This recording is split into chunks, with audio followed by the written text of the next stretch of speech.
Alors, bonjour et bienvenue officiellement dans cette conférence intitulée « Le tarot de l'âme, le voyage du battleur ».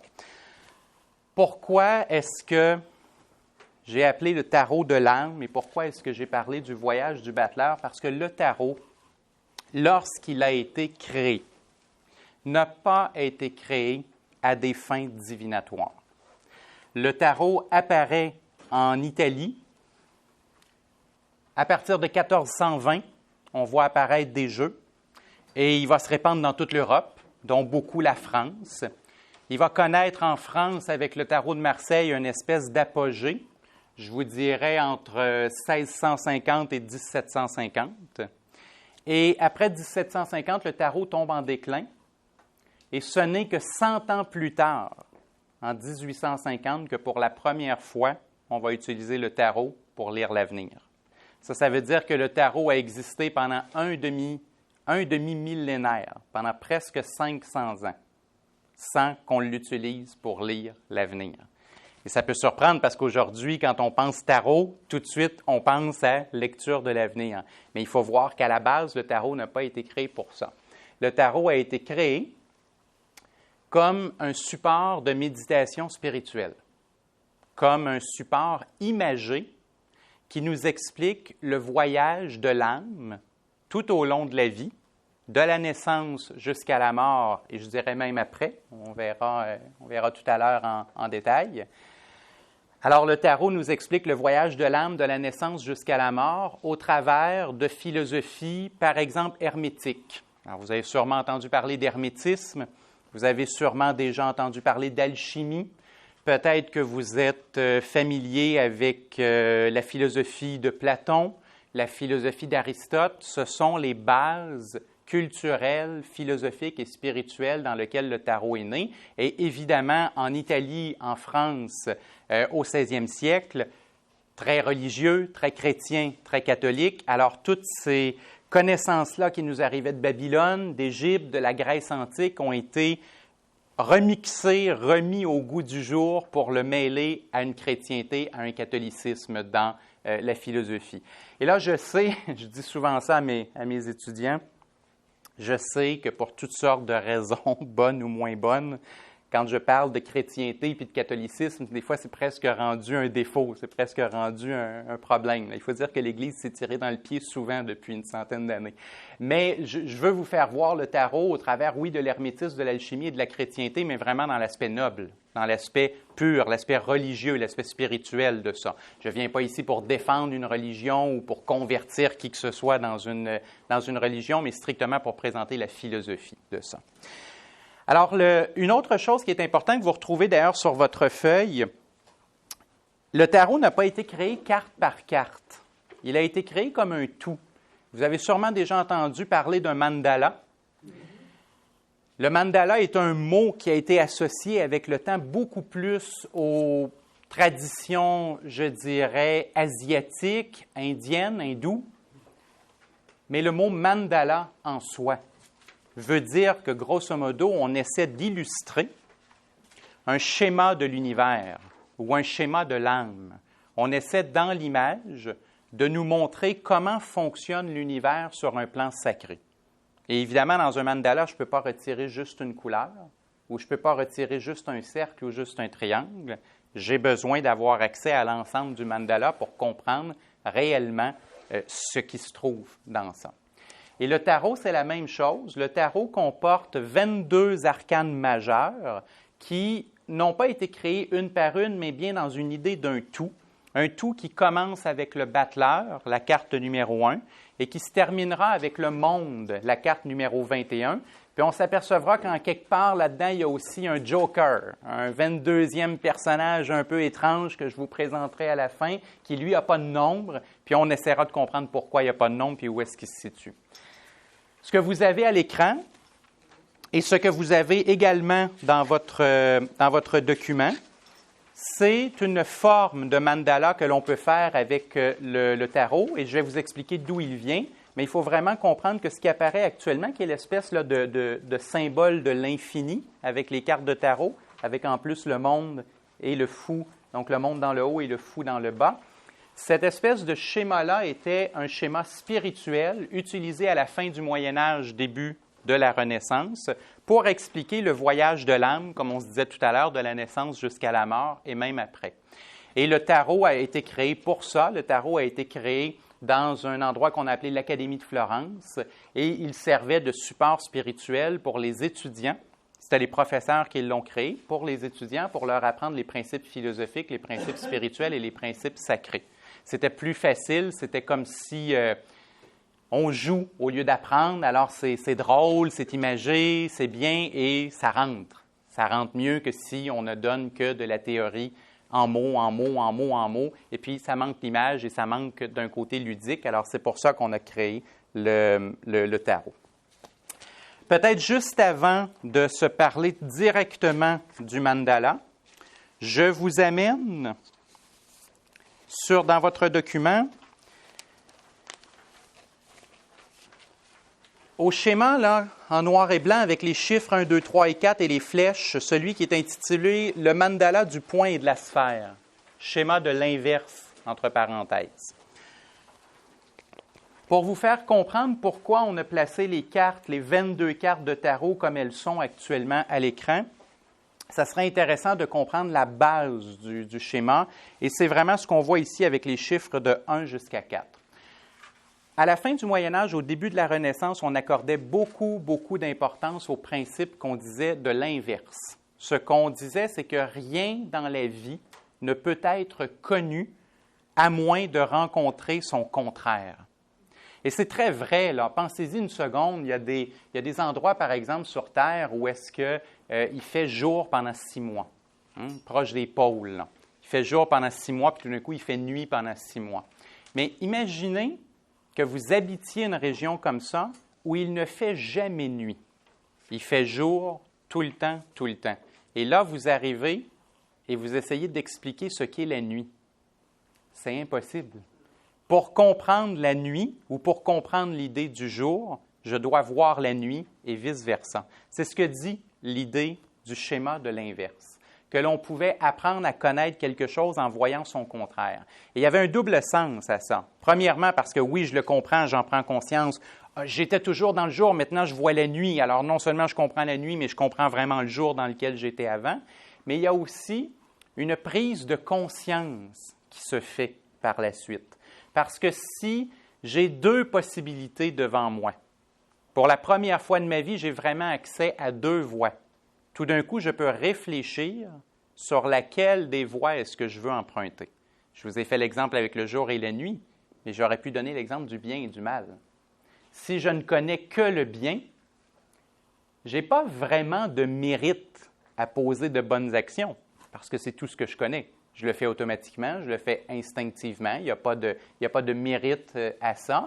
Mais si tout d'un coup, je vois le mal, je me mets à comprendre ce que veut dire le bien et je me mets à comprendre ce que veut dire le mal, et là, je me retrouve devant un choix.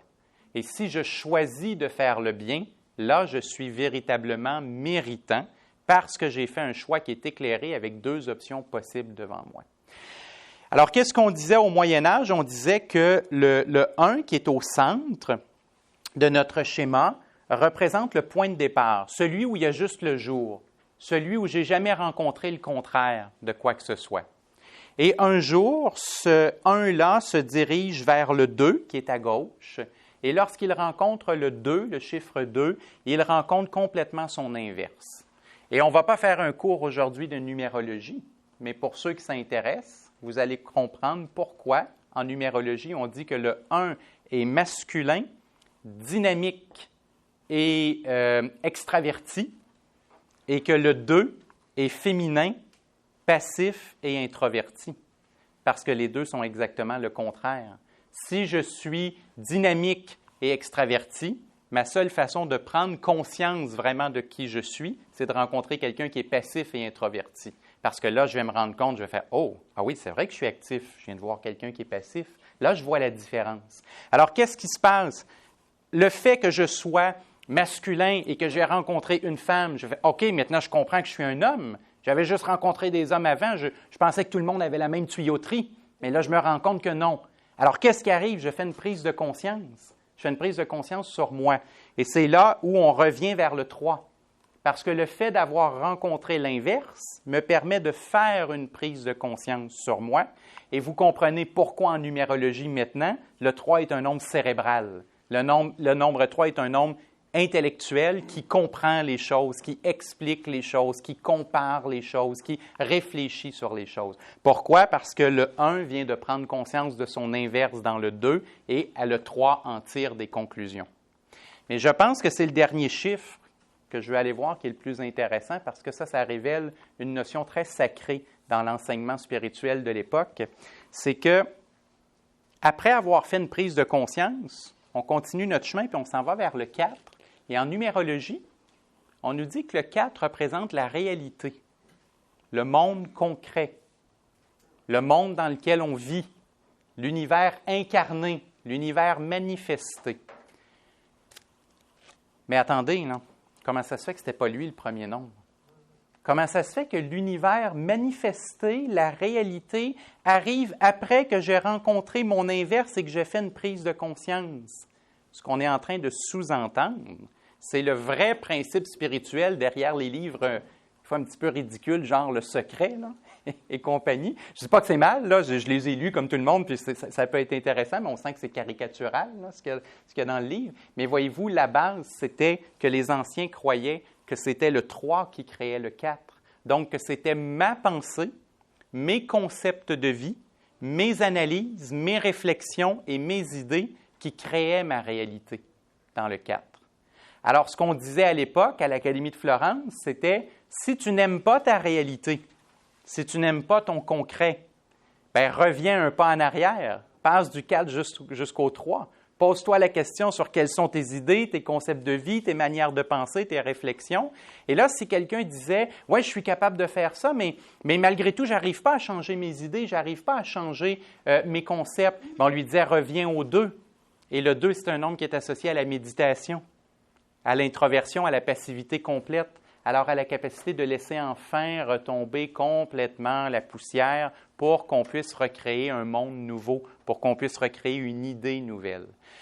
On pourrait continuer avec tous les nombres, sauf qu'aujourd'hui, ce n'est pas une conférence sur la numérologie, c'est une conférence sur le tarot, mais je voulais vous le faire voir, puis vous pourrez faire vos propres recherches, aller voir le schéma de l'inverse, c'est très, très intéressant, mais ça me permet de vous amener à vous montrer que le tarot a été placé par les anciens dans la forme du schéma de l'inverse. Vous remarquez qu'à l'écran ou dans votre document, les cartes du tarot qui sont un peu dans la forme du signe de l'infini sont en fait placées exactement comme le schéma de l'inverse.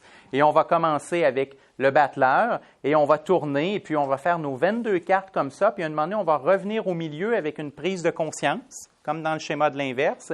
Et après cette prise-là de conscience, on va faire un dernier tour de roue pour finalement avoir complété totalement la part du tarot ou le voyage de l'âme. Et je l'appelle le tarot de l'âme, le voyage du battleur, parce que le battleur, c'est notre première carte. C'est lui qui va entamer ce voyage-là. Il est le débutant qui va commencer son périple et son voyage au travers des cartes. Alors, allons regarder ensemble. Oh, peut-être une dernière chose avant d'aller regarder le battleur très précisément. C'est important, si vous connaissez le tarot, il y a certaines personnes actuellement dans la classe qui se disent peut-être, mais il y a plus que 22 cartes dans mon jeu de tarot. Il y en a 56 autres. Il y a des mineurs dans ce tarot-là.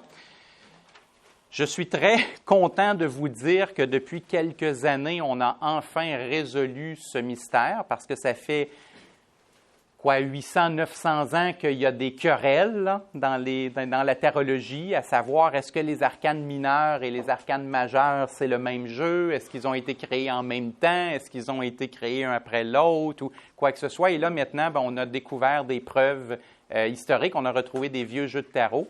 Alors, je vous confirme que les arcanes mineurs ont été créés presque 200 ans avant le tarot. Les arcanes mineurs, c'est en fait le premier jeu de cartes régulier que l'Italie a connu. Lorsque l'Italie a créé les jeux de cartes pour jouer au poker, là, pour jouer au bridge, Ce que l'Italie a fait, c'est qu'ils ont décidé qu'ils avaient des familles qui étaient les deniers, les coupes, les bâtons et les épées.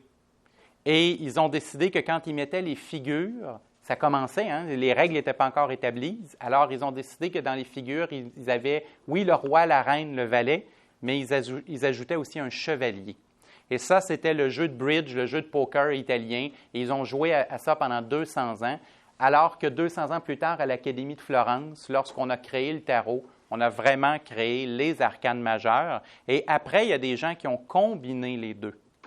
Mais à la base, le tarot, le voyage de l'âme, le tarot spirituel, c'est vraiment les arcanes majeures. On en avait de forts doutes, mais là, maintenant, on le sait, preuve à l'appui. C'est devenu très clair. Alors, c'est pour ça que je vous présente vraiment, quand je parle du tarot de l'âme, je vous présente les arcanes majeures, c'est-à-dire ce qui a été créé à l'Académie de Florence pour représenter un mandala sacré de l'univers. Alors, notre battleur, qui est-il? Notre battleur pourrait représenter l'alchimiste à son tout début. C'est un débutant, c'est quelqu'un qui commence, il est montré d'ailleurs dans le tarot de Marseille comme étant jeune, et il joue avec des outils. Il ne sait pas exactement où il s'en va, mais il sait qu'il doit démarrer, et il nous représente, non seulement au début de notre vie, mais il nous représente à chaque fois que dans une vie, on recommence quelque chose à zéro. À chaque fois qu'on commence un nouvel apprentissage, à chaque fois qu'on rencontre une nouvelle personne, à chaque fois qu'on débute un couple, une amitié, un travail, peu importe, dès que l'on est le débutant, dès que l'on est celui qui commence, le battleur nous représente. Et dans la philosophie hermétique qui a vu naître le tarot, à cette époque-là, et n'y voyez rien de sexiste. Ça me dérange toujours un peu les mots que je vais utiliser parce qu'aujourd'hui, en 2016, ça a pris une connotation différente, mais à l'époque, on voyait le monde comme étant divisé en valeurs masculines et féminines. Et je trouve que c'est un mauvais mot, là, tant qu'à moi, parce qu'on fait le lien entre un homme et une femme. Comme si les qualités que je vais associer au masculin, c'est moi qui les ai, puis pas les femmes dans la classe. Et l'inverse est vrai, là. Les qualités féminines, moi, je ne les aurais pas. En fait, il faut se remettre dans la vision des anciens où le masculin et le féminin sont un peu le yin et le yang en Chine, où j'aime bien, dans nos mots à nous, utiliser les principes d'extraversion versus introversion. C'est sûr qu'il y a des gens parmi nous qui sont plus extravertis que d'autres. Il y a des gens qui sont plus introvertis que d'autres, mais il n'y a personne qui est 24 heures sur 24, 365 jours par année extraverti.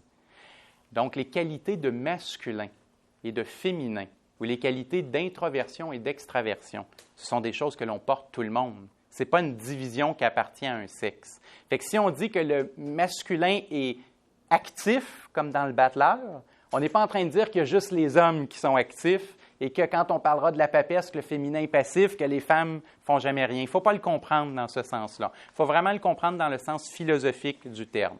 Et pourquoi est-ce qu'on avait fait ça? Parce qu'on était convaincus à la Renaissance que Dieu, premièrement, on était convaincus qu'il existait. C'était déjà un gros changement avec le monde moderne. Aujourd'hui, il y a pas mal de gens qui en doutent. On était convaincus que Dieu était un androgyne. C'est-à-dire qu'il n'était ni homme ni femme. Il possédait les deux sexes, il possédait les deux polarités en lui.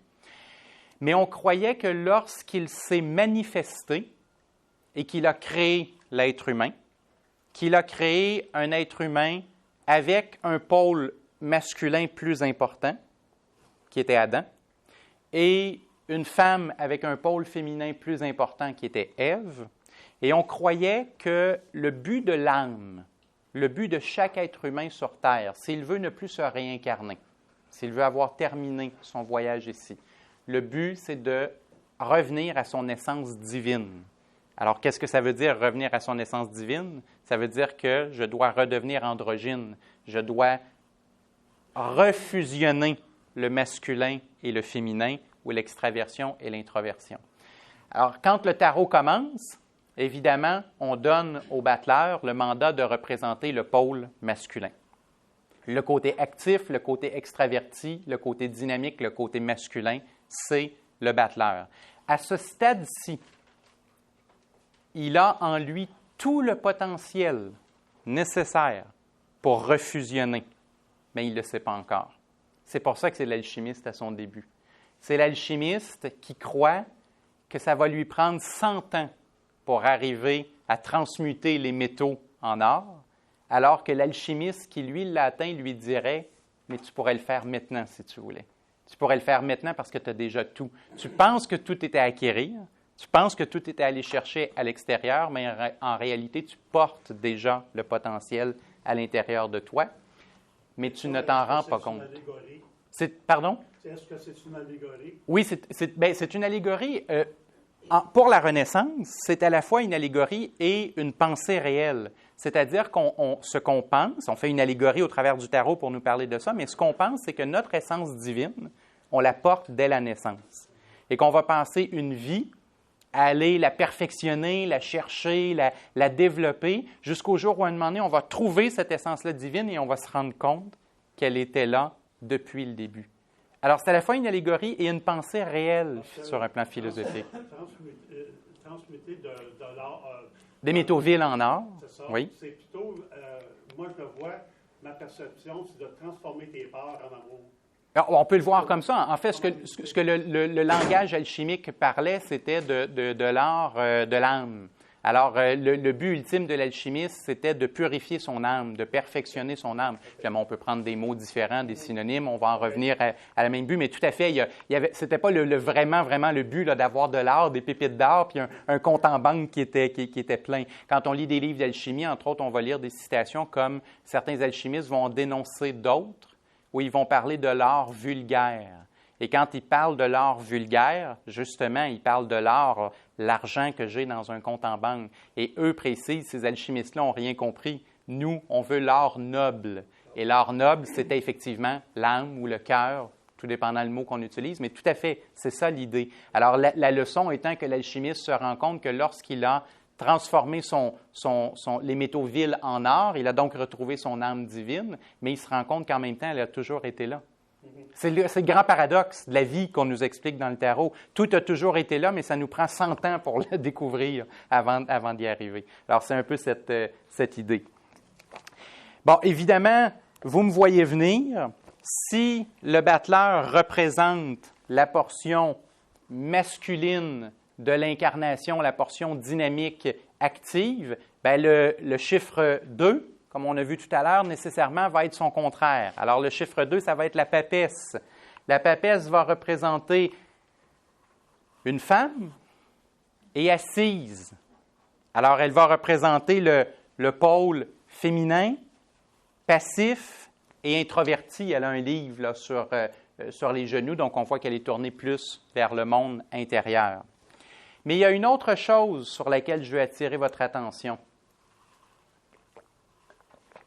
Les anciens considéraient que le pôle représenté par le battleur, qui est le pôle actif, c'est lui qui démarre les choses, le pôle masculin.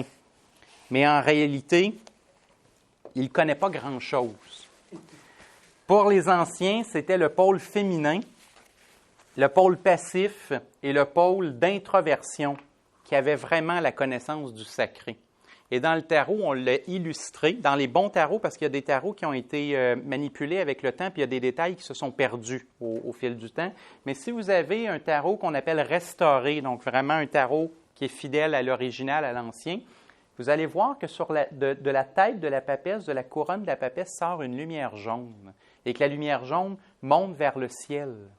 Et ça, c'était un symbole graphique à la Renaissance, qui était utilisé pour montrer que le personnage est en communication directe avec le sacré, que le personnage est en communication directe avec le divin. Et ce qu'on est en train donc de nous dire, c'est que la papesse, elle est la part à l'intérieur de chacun de nous qui, intuitivement, sur le plan du ressenti, ressent la divinité, ressent l'éternité, ressent quelque chose de plus grand, de plus marquant, de plus intangible. c'est comme si elle recevait les choses directement, mais pas par le cerveau, pas par l'intellect. On le comprenait tout à l'heure, c'est la prochaine carte qui va intellectualiser, c'est le chiffre 3. La papesse le reçoit d'instinct. Elle le reçoit peut-être dans les rêves, elle le reçoit peut-être dans une forme de voyance, elle le reçoit peut-être juste dans le monde du ressenti, dans les émotions, mais elle le reçoit directement.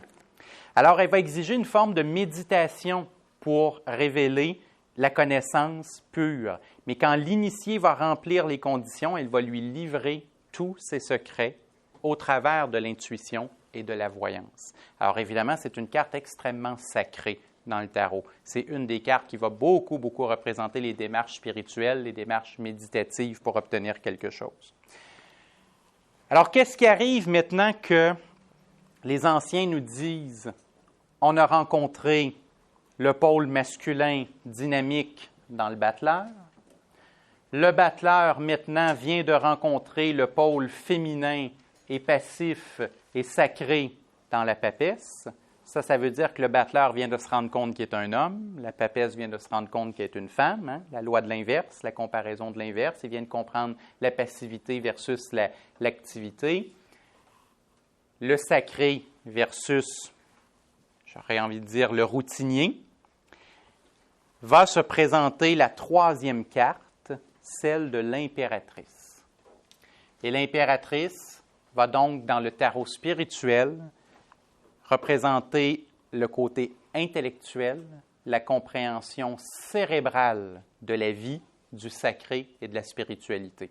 Alors, qu'est-ce que ça veut dire, la compréhension cérébrale? Bien, si je suis à la tête de l'Église catholique, probablement que la compréhension intellectuelle et cérébrale, ça va être les écrits que je vais donner aux fidèles. Ça sera la Bible, mais n'importe quel autre document que pourrait envoyer l'Église. Là, je donne l'exemple avec l'Église parce que c'était la culture prédominante de la naissance du tarot, mais ça serait le cas pour n'importe quelle discipline spirituelle. En radiesthésie, si je veux m'y initier, au début, je vais avoir un cours à prendre. Je vais avoir un livre à lire. À tout le moins, je vais avoir besoin d'un initiateur qui va m'expliquer ce que j'ai à faire. C'est rare que je peux devenir tarologue ou radiesthésiste sans avoir été chercher un mode d'emploi ou une instruction quelconque. C'est l'impératrice qui représente les instructions. C'est l'impératrice qui représente le manuel. C'est l'impératrice qui représente le mode d'emploi, les façons de faire, les règles, les écrits qui vont codifier quelque chose.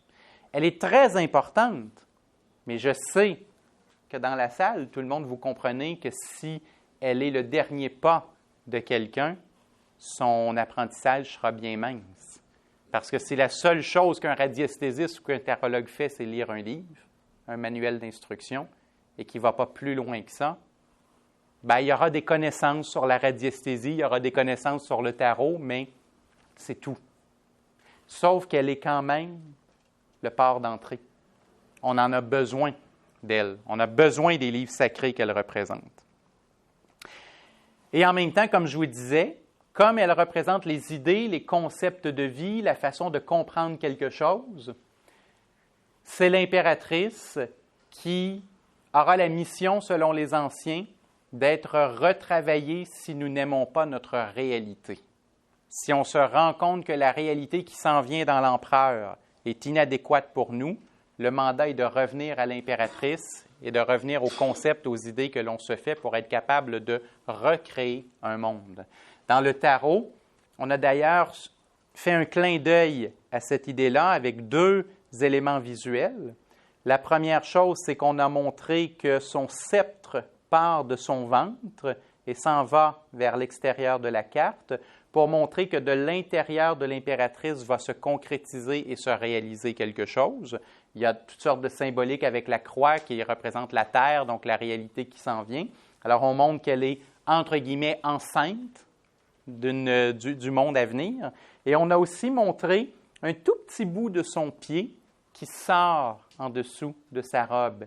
Et le pied et le sol, dans le code du tarot, est associé à la réalité, au concret. Alors, le fait qu'on voit pointer le bout du pied, c'est comme si on nous disait « Oui, c'est juste une carte d'idée. Oui, c'est juste une carte cérébrale. mais attention, c'est de cette idée-là et de ce projet-là et de cette cérébralité-là qui est en train de naître le monde. Alors ça, c'était une grande leçon, évidemment, à la Renaissance, qui était importante aux gens de comprendre que nos idées, en grande partie, créent une forme de réalité autour de nous. Après, l'impératrice va suivre son mari, l'empereur, la carte numéro 4. C'est lui l'opérateur alchimique qui va transformer la pensée de l'impératrice en une réalité. C'est lui l'opérateur alchimique qui va transformer les idées ou les projets de son épouse en termes concrets. Et sur un plan vraiment, vraiment basique là, de la réalité de tous les jours, quand on a créé le tarot, ce n'est pas pour rien qu'on a donné le concept des idées à l'impératrice et le concept de la concrétisation des idées à l'empereur, parce qu'à l'époque, l'impératrice avait comme mandat, dans la vraie vie, de recevoir les sujets des différents royaumes de l'Europe qui venaient lui soumettre des idées et des projets, de dire, bien, nous, on veut partir en guerre contre l'Espagne. Nous, on aurait besoin de budget pour des hôpitaux, pour l'université, pour des choses comme ça. Et l'impératrice colligeait toutes les idées, tous les projets qui lui étaient donnés, et à la fin de la journée, elle décidait lesquels allaient être exécutés, mais c'était son mari, évidemment, l'empereur, qui signait le décret qui faisait que les choses se réalisaient. Alors, même dans la réalité quotidienne de la Renaissance, on voyait l'impératrice comme la personne en charge des projets, et l'empereur comme la personne qui va exécuter les projets. On les a utilisés d'un plan basique pour le remettre sur un plan spirituel, pour de dire que notre impératrice intérieure, c'est notre cerveau et nos idées et nos concepts, et notre empereur intérieur, c'est celui qui concrétise nos idées et nos concepts dans la vie de tous les jours.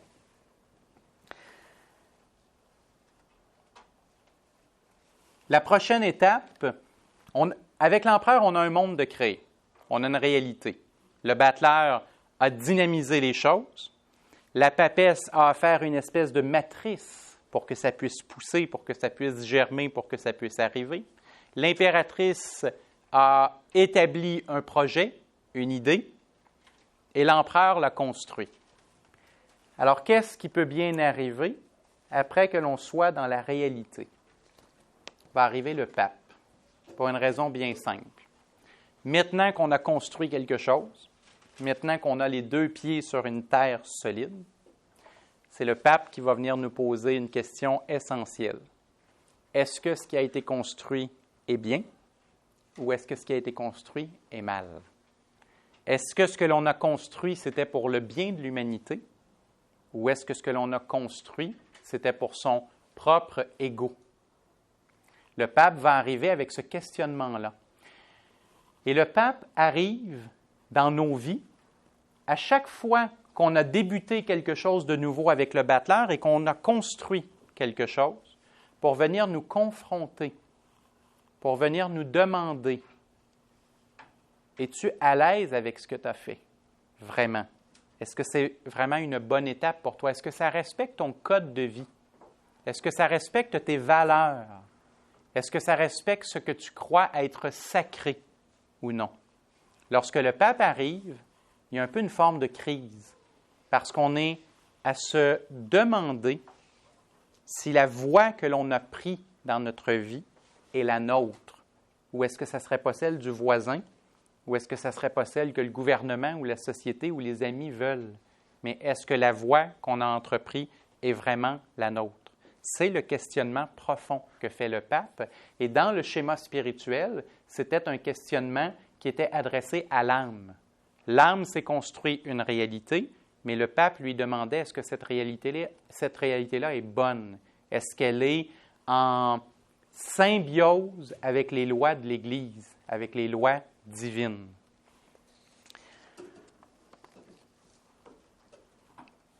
On le voyait aussi comme un professeur, un gourou, un guide, un initiateur qui apparaît un peu comme par magie quand la personne en a besoin. Vous avez peut-être déjà entendu le dicton qui veut que lorsque l'étudiant est prêt, le professeur apparaît. C'est un peu l'idée du tarot ici avec le pape. de dire que lorsque l'empereur a construit son monde, a fait les gestes nécessaires, a posé les actions nécessaires, le guide va apparaître pour l'aider à aller plus loin, pour l'aider à raffiner, pour l'aider à purifier. Alors, quand l'âme aura créé sa réalité, il y a un guide qui va apparaître pour elle, pour lui permettre de continuer son cheminement dans une forme d'élévation. Qu'est-ce qui arrive si je me suis construit une réalité et que le pape est apparu pour commencer à me poser des questions, à me dire, oui, mais est-ce que c'est bien? Est-ce que c'est mal? Est-ce que c'est pour ton propre profit? Ou est-ce qu'il y a une notion plus universelle?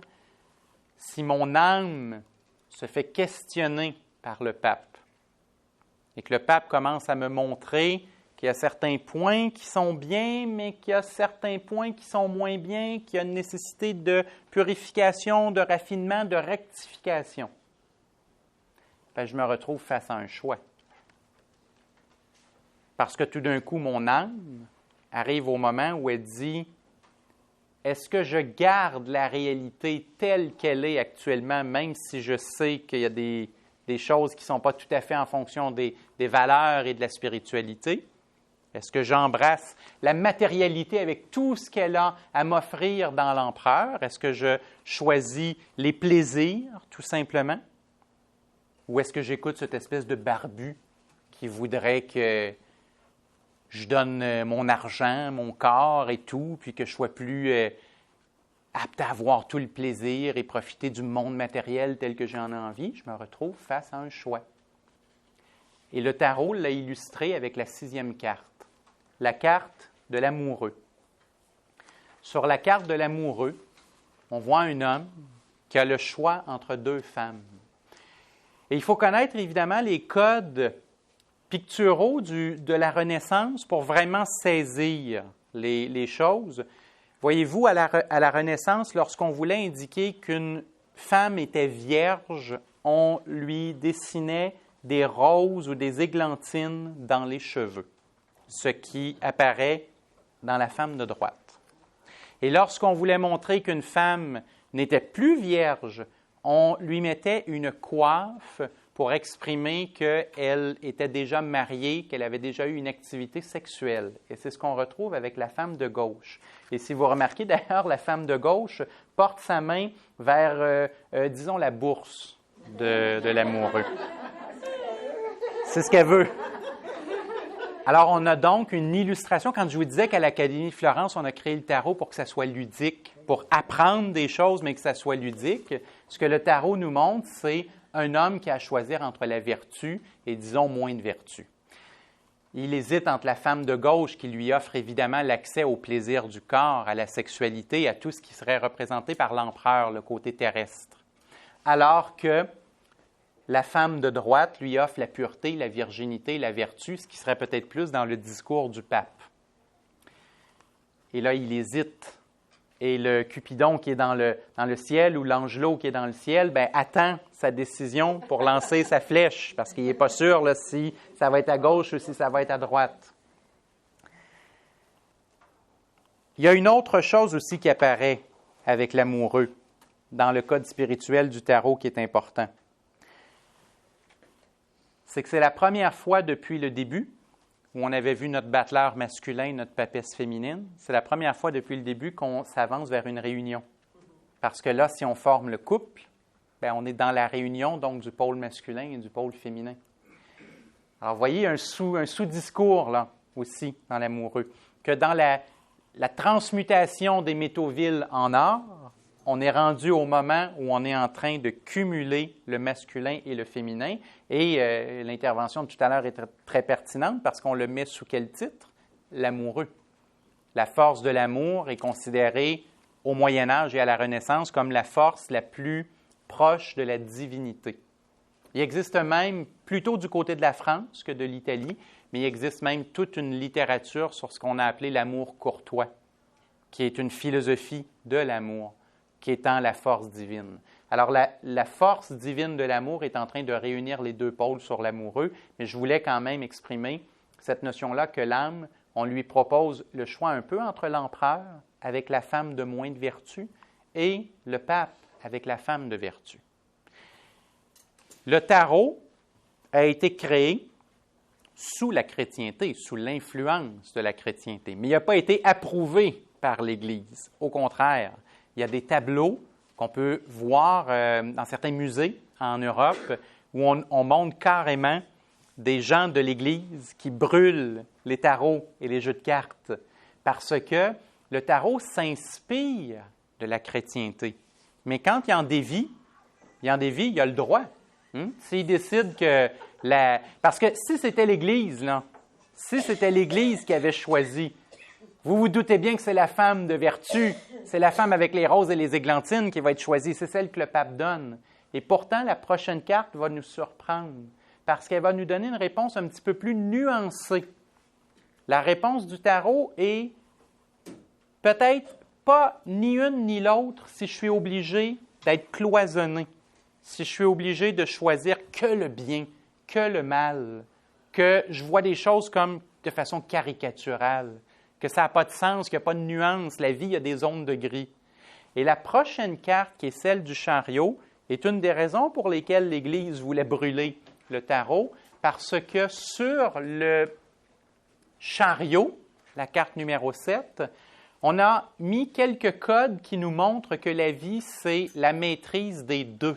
La maîtrise à la fois de la matérialité, qui est offerte par l'empereur et la femme de gauche, et à la fois la spiritualité, qui est offerte par le pape et la femme de droite. Choisir que la spiritualité serait une erreur selon le tarot, et choisir que la matérialité serait une erreur encore pire selon le tarot. L'idée étant d'arriver à cumuler les deux. Et comment on a fait pour dessiner ça?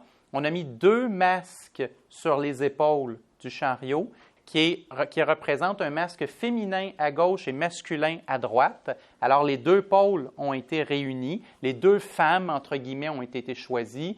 À la fois l'empereur et le pape sont choisis. Et une autre façon qu'on a de le montrer, c'est que toute la carte, si vous la regardez, est toujours divisée en bleu et rouge de part égale à gauche et droite. Vous avez un cheval bleu, vous avez un cheval rouge, vous avez dans les poteaux du chariot toujours un poteau rouge et un poteau bleu de chaque côté pour montrer que le chariot représente la maîtrise des deux pôles. Le pôle spirituel, le pôle matériel, le pôle masculin, le pôle féminin, la vertu versus la matérialité. Le but de l'âme, c'est d'arriver à la fois satisfaire son corps terrestre et son origine divine. Et le chariot était carrément utilisé comme dessin à la Renaissance. En fait, c'était une inspiration de Platon, donc beaucoup plus vieux que le tarot.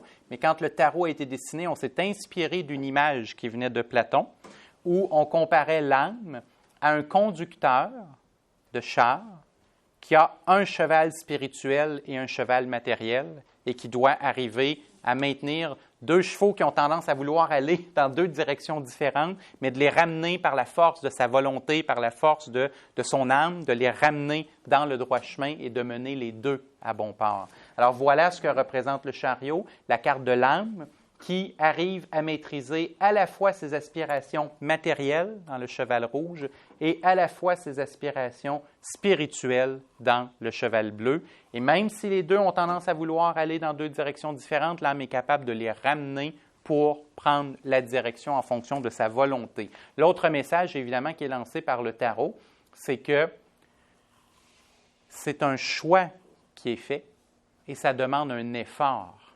Ce conducteur-là doit arriver à gérer deux chevaux qui vont dans des directions différentes. Sans un effort spirituel, il n'y a que la matérialité qui va gagner. Mais sans l'apport de la matérialité, la spiritualité pourrait nous faire tomber dans des zones très virtuelles où est-ce que notre corps n'est plus nourri. Alors, c'est un effort constant qui est demandé par le chariot pour pouvoir faire la progression. Et c'est la première carte qui montre, enfin, je pourrais dire, c'est le point de départ de la réelle fusion, parce qu'on avait le pôle masculin et féminin dans l'amoureux, mais là, maintenant, avec les deux masques et les deux chevaux, on peut commencer à les voir se fusionner.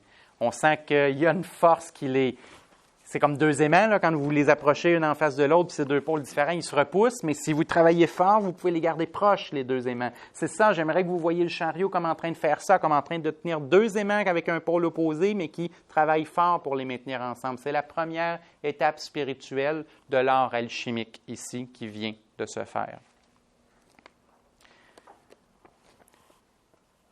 Maintenant que notre personnage est en route, il va être initié à la pratique de ce qu'on appelait la voie du milieu, qui est un enseignement, évidemment, j'utilise un terme en fait qui est bouddhiste, parce qu'aujourd'hui, on le connaît sous ce terme-là. La voie du milieu, c'est un enseignement bouddhiste, justement, qui nous dit que l'on doit toujours tempérer ou équilibrer quelque chose avec son pôle opposé. C'est justement l'idée que juste la spiritualité est une problématique. Il faut l'équilibrer avec la matérialité. Il faut toujours essayer d'avoir le passif et l'actif en équilibre, le spirituel, le matériel en équilibre, etc. Et c'est pour ça qu'on nous montrait le personnage de la justice avec sa balance, qui est en train d'essayer d'avoir les deux à forces égales. Alors, c'est ce qu'on appellerait la voie du milieu. Mais il y a une autre chose aussi, qui était peut-être encore même plus forte à la Renaissance. C'est qu'on associait la justice à ce qu'on pourrait appeler la loi de la conséquence. Si l'âme a le choix de nourrir le cheval qu'elle veut, si l'âme a le choix de nourrir la spiritualité ou de nourrir la matérialité, peut-être un seul des deux, elle a le droit, mais elle a un prix à payer. On ne peut pas à la fois juste nourrir la matérialité et obtenir des cadeaux spirituels. Ça n'a pas de sens. Si je développe que ma spiritualité, bien, mon corps ne peut pas recevoir ces cadeaux matériels. Alors, la justice était dessinée comme étant la force qui pèse l'âme. Vous avez peut-être même déjà entendu en Égypte antique, là d'où nous vient l'hermétisme, que lorsque la personne mourait, on mettait son âme dans une balance, exactement comme on voit là. Et de l'autre côté, on mettait une plume. Et il fallait que l'âme soit aussi légère qu'une plume pour atteindre le monde des cieux. Parce que si l'âme était plus lourde que la plume, elle devait revenir, elle devait se réincarner. Oui? J'ai une question. T'as-tu bien dit que la voie du milieu, c'était d'origine bouddhiste? Bien, aujourd'hui, là... C'est de la chimie, non? C'est-à-dire, aujourd'hui, quand on parle du terme « la voie du milieu », c'est une appellation d'origine contrôlée. C'est une appellation bouddhiste. On peut prendre des cours. On peut prendre des cours sur la voie du milieu. Et en fait, il suffit de faire une petite recherche sur Internet. Vous allez voir, là. Est-ce qu'on dit ça en alchimie? Oui, la voie du milieu? oui, parce que justement, c'est la notion, sauf que ce que je veux dire, c'est qu'aujourd'hui, le terme « la voie du milieu », c'est une technique de méditation et de pratique bouddhiste. Alors, aujourd'hui, ça a été comme rapatrié dans le bouddhisme, mais effectivement, la base du tarot n'est pas bouddhiste, là. La base du tarot est alchimique. Quand on parle de la voie du milieu en alchimie, on veut dire qu'on est en train de fusionner les deux. Alors, je voulais juste qu'il n'y ait pas de méprise, parce que je sais que quand je parle de la voie du milieu, pour beaucoup de gens, ce qu'ils comprennent, c'est le bouddhisme. Alors, ici, on est bel et bien dans l'appellation alchimique des choses. Si je me suis mal exprimé, je m'en excuse, non? Oui, alors c'est ça ce que je disais, c'était donc que la justice représente le moment où l'âme est pesée pour voir les choix qu'elle a faits, pour voir le travail qu'elle a fait jusqu'à maintenant. Et si l'âme a bien fait son travail, elle pourra poursuivre vers la prochaine carte de l'ermite dans un côté sain. Mais si elle n'a pas fait le bon travail, elle va atteindre la carte de l'ermite, que je vais vous présenter dans quelques secondes, mais elle va le vivre de façon très, très négative. Et c'est ce qu'on va essayer d'aller comprendre. Mais retenez la justice qui est en train de peser l'âme, qui est en train de vérifier le pour et le contre, les actes, ce qui a été fait et ce qui n'a pas été fait, pour comprendre où en est rendue l'âme dans son cheminement, où en est rendue l'âme dans sa progression quand elle était dans le chariot. Oui? L'épée. Oui, parce que l'épée tranche. Le symbole de l'épée, c'est que lorsque la balance a terminé de peser les arguments, elle a le pouvoir décisionnel de dire « tu mérites » ou « tu ne mérites pas », et là, le glaive tombe et la sentence est donnée. Aujourd'hui, dans le monde moderne, on a divisé les deux pouvoirs. On a tendance à donner à certains ce qu'on appelle, j'espère que je vais m'en souvenir comme il faut, le pouvoir exécutif et le pouvoir législatif. Alors, dans le législatif, on est dans la balance, on est en train de se demander quelles lois sont les bonnes, est-ce qu'on en met une autre, est-ce qu'on en change une, etc. Et on donne à un autre pouvoir, l'exécutif, c'est-à-dire la capacité de prendre une décision et de faire, de rendre la décision officielle. Mais à la Renaissance, c'est la justice qui a les deux pouvoirs. Elle pèse à la fois le pour et le contre, et après, elle décide de ce qu'il en est. Alors, le glaive est évidemment un outil qui peut être épeurant pour l'âme, si elle n'a pas fait son travail, parce que c'est un glaive qui peut tomber là, sur l'âme et la punir. C'est pour ça qu'on voyait la justice comme une espèce de loi de conséquence. Des fois, on lui donnait même un sens karmique, mais je n'aime pas trop aller dans cette idée-là parce qu'on va voir que c'est la roue de fortune qui est vraiment le karma dans le tarot. Mais en tous les cas, on lui donne le pouvoir de punir l'âme si elle n'a pas accédé à ce qu'elle devait faire. C'est un peu la personne qui, dans la fable de La Fontaine, qui dit « Vous avez dansé tout l'été, eh bien, dansez maintenant ». Est-ce que c'était ce qu'elle répétait? Enfin, chantez, vous avez chanté tout l'été, alors dansez maintenant. C'est un peu cette idée-là, la justice. C'est à l'âme, si tu as choisi juste le pôle matériel et que tu t'es que amusé, ben danse maintenant. Oui. Ah oui, absolument. On balance, là, et puis on tranche. Exactement. La justice pèse les choses pour avoir un verdict qui est juste, mais quand elle a pesé, elle tranche et la décision est irrévocable. C'est exactement ce que nous dit la justice. Alors, je vous disais que la prochaine carte va être la carte de l'ermite. Et que selon que l'âme reçoit une sanction favorable ou défavorable de la justice, on va quand même se retrouver dans l'ermite. Mais on va retrouver deux ermites, deux énergies très différentes selon que la sanction était favorable ou défavorable. Parce que l'ermite peut représenter la sagesse, peut représenter la philosophie, peut représenter la grande connaissance. On peut reconnaître dans l'ermite l'archétype du mentor, l'archétype du sage, l'archétype de l'homme ou de la femme, parce que là, ici on l'a dessiné comme un homme, mais donc de l'homme ou de la femme de savoir, de l'homme ou de la femme de vécu. Et il est, en quelque part, celui qui donne ultimement une valeur ou non à nos actions. Pourquoi? Parce qu'à la Renaissance, on disait que l'ermite, qui représente la vieillesse, le temps qui passe, etc., on disait que tout ce qu'un être humain a pu acquérir en dehors du futile et du superficiel, il le gardera pour l'éternité. Mais tout ce qu'un être humain a acquéri de futile et d'éphémère, il va le voir dépérir, vieillir et mourir. Alors, la sanction de la justice, c'est celle qui nous dit, est-ce que le travail de l'âme a été bien fait? Parce que si oui, ce que l'âme a accumulé, elle le gardera pour l'éternité. Ça sera toujours là.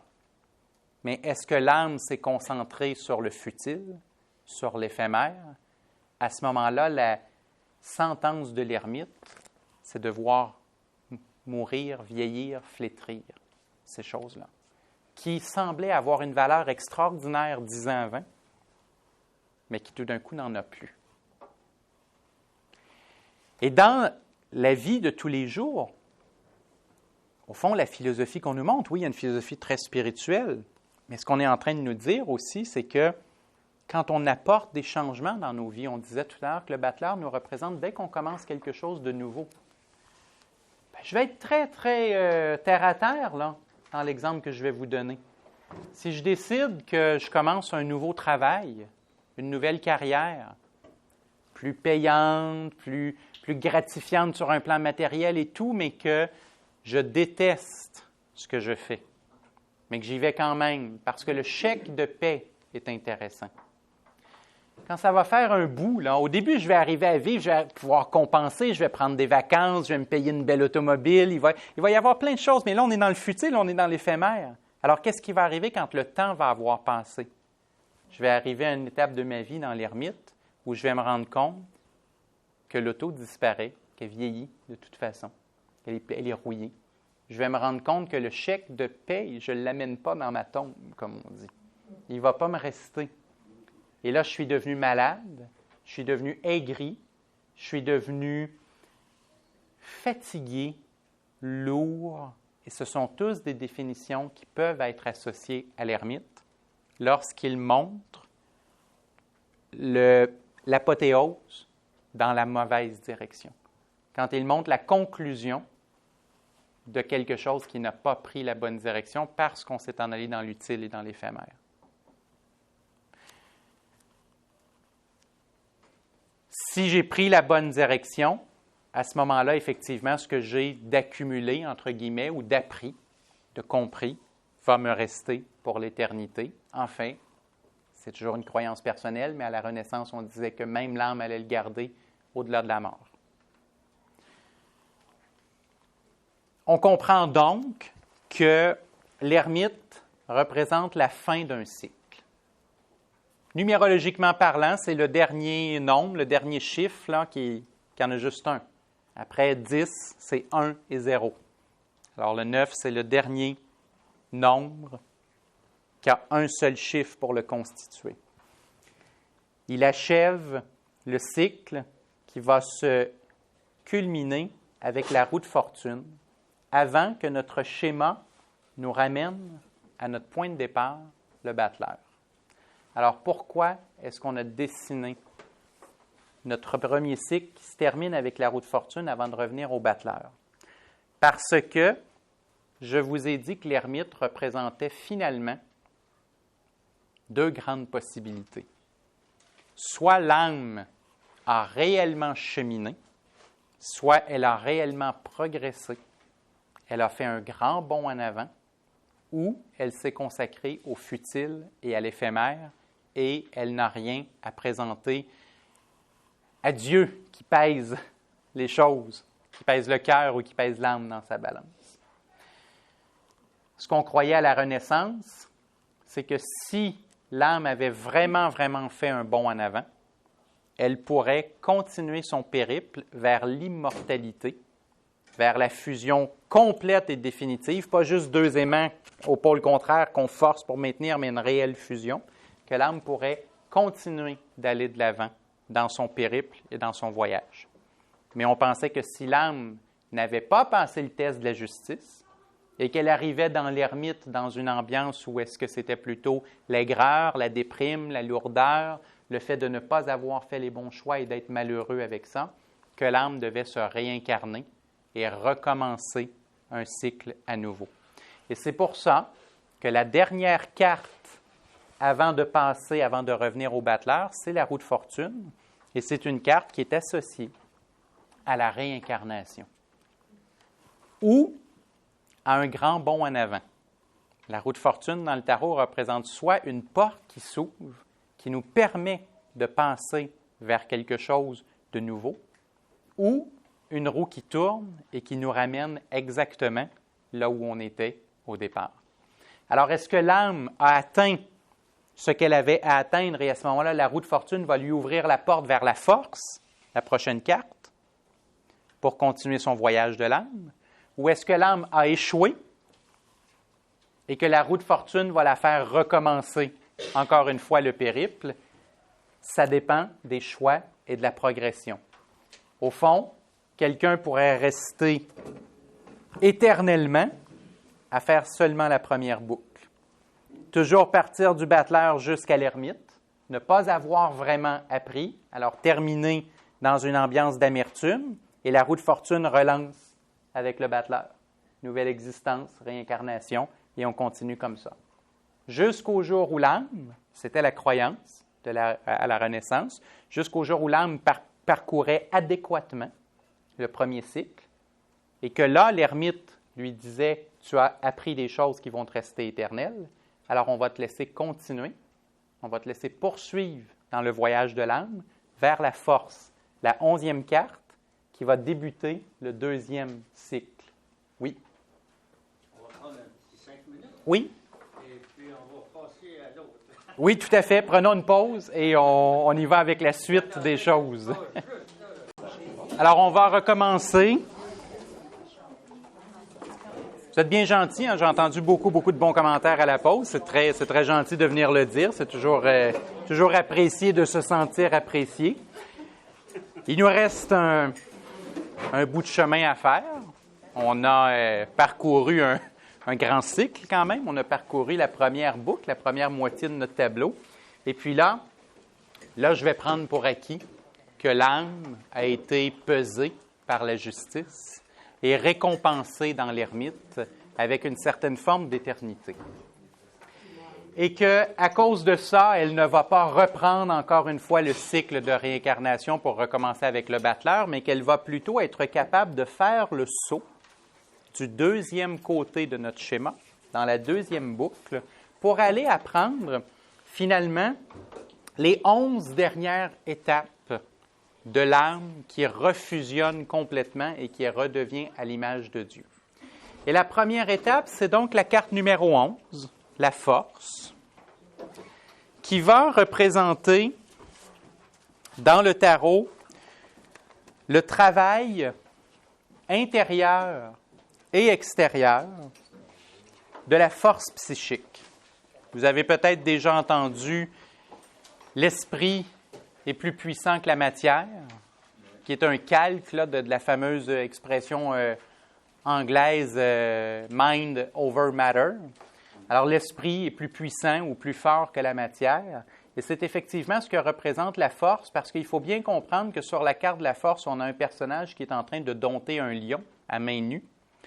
Mais ce qui est le plus frappant, c'est que dans le tarot original, celui qui avait pour but notre voyage de l'âme, on a fait bien exprès de montrer que le lion est un lion intérieur. Remarquez qu'à l'arrière de la carte, on voit là, le fond et le lion ne sort pas. Le lion n'est pas de l'autre côté. Ce n'est pas un lion qui est sur lequel elle serait strictement à cheval. C'est bel et bien un lion qui sort du monde intérieur qu'elle est en train de maîtriser. Alors, la force représente le travail intérieur et extérieur, mais principalement intérieur, donc le travail sur la force psychique. C'est la carte qui va représenter la puissance spirituelle nécessaire à un être pour faire tourner de lui-même la fameuse roue de fortune. Vous savez, tout à l'heure, dans la roue de fortune, il y a quelque chose que je ne vous ai pas dit et que j'ai envie d'ajouter. C'est que cette roue-là, qui peut amener les hauts et les bas dans la vie, elle a une espèce de poignée, mais aucune main pour la faire tourner. Et ce qu'on explique dans la philosophie du tarot, c'est que tant et aussi longtemps qu'on reste comme les personnages qui sont beaucoup plus à l'image animale. Alors, tant qu'on reste à l'état instinctif animal, on est toujours en bordure de la roue. Et qu'est-ce qui arrive si on est en bordure de la roue? Bien, on monte, on descend, et ça n'arrête jamais. Mais il y a un endroit sur la roue qui est stable, toujours, c'est le centre. Alors, le but de l'âme, c'est d'arriver à cesser d'être dans l'instinct animal, dans les circonstances et les hauts et les bas de la vie quotidienne, pour être capable de revenir dans son centre, le centre éternel, le centre qui, lui, ne bouge jamais. Et la première tentative de la force, remarquez bien, si je superposais la carte de la force et de la roue de fortune, regardez bien quand je vais me rendre à la force, vous allez remarquer que la gueule du lion est grosso modo exactement au même niveau où est la poignée. C'est comme si on disait qu'avec le travail sur la force psychique, on pourrait soudainement nous-mêmes faire tourner notre propre roue. à être capable de sortir des hauts et des bas, des circonstances, des accidents, de la malchance, de la chance et tout, et d'être capable de prendre notre destin en main, de prendre notre évolution spirituelle en main, plutôt que d'être ballotté par ce qui passe à gauche et à droite. Et c'est la première grande leçon que doit faire l'âme ou que doit suivre l'âme dans son nouveau périple ou dans la suite de son périple. La force psychique pour faire tourner sa propre évolution spirituelle. Et pourtant, le tarot va nous faire un clin d'œil par la suite. Parce qu'on aurait pu arrêter là puis dire, et ça c'est un discours, je suis sûr que vous avez déjà entendu, dire vous êtes maître de votre destin, c'est vous qui créez votre réalité, vous êtes responsable de tout ce qui vous arrive dans la vie, etc. C'est un discours qui est pas faux, mais je pense que vous ressentez avec moi aussi le côté un peu matérialiste en arrière de ça. Parce que finalement, ce qu'on est en train de dire, c'est quand même qu'on pourrait reprendre le contrôle, reprendre le dessus, et c'est un manque d'humilité. C'est un grand manque d'humilité, l'idée que l'on pourrait tout contrôler, l'idée que l'on peut tout maîtriser dans la vie, qu'il suffit de maîtriser sa force psychique et que de tout d'un coup, on est devenu le roi de l'univers. Il ne faut pas oublier qu'un jour, on meurt de toute façon. Hein. Même milliardaire, même roi de l'univers, on ne sera pas éternel. Et la prochaine carte vient justement nous dire qu'après avoir essayé de tout maîtriser, la prochaine leçon que l'âme doit comprendre, c'est justement qu'elle ne maîtrise pas tout, qu'elle doit en maîtriser une partie le plus possible, mais qu'elle ne maîtrise pas tout, et que c'est dans le lâcher-prise, l'abandon de l'ego et de la volonté de tout contrôler que va résider la paix réelle intérieure, la paix réelle spirituelle. Si j'avais envie de faire un parallèle avec quelque chose de très moderne, évidemment, qui n'était pas là au moment de la création du tarot, ça serait le livre que vous avez sûrement, la plupart d'entre vous, lu ou entendu parler, qui s'appelle « Le pouvoir du moment présent ». Alors, qu'est-ce qu'on nous apprend, grosso modo, dans cette philosophie-là? Parce que même si ce n'est pas le livre, il y en a plein d'autres qui vont aller chercher quelque chose de semblable. Qu'est-ce qu'on nous apprend dans la philosophie du pouvoir du moment présent?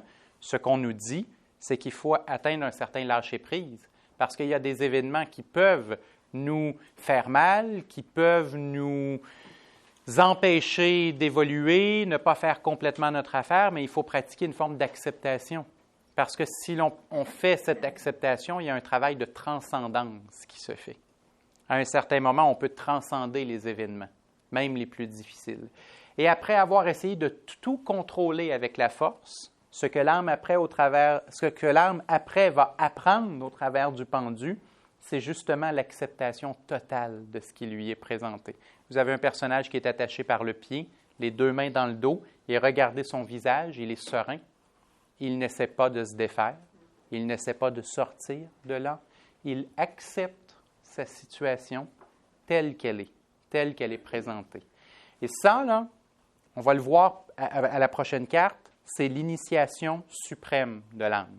C'est la chose la plus difficile que l'âme aura à faire sur son passage sur Terre. Parce que vous allez voir qu'après, avec la prochaine carte, on va sortir de la Terre. Ça, c'est la dernière étape que l'âme a à faire sur la Terre, et c'est la plus compliquée. C'est celle que des moines pourraient dire qui a atteint l'illumination.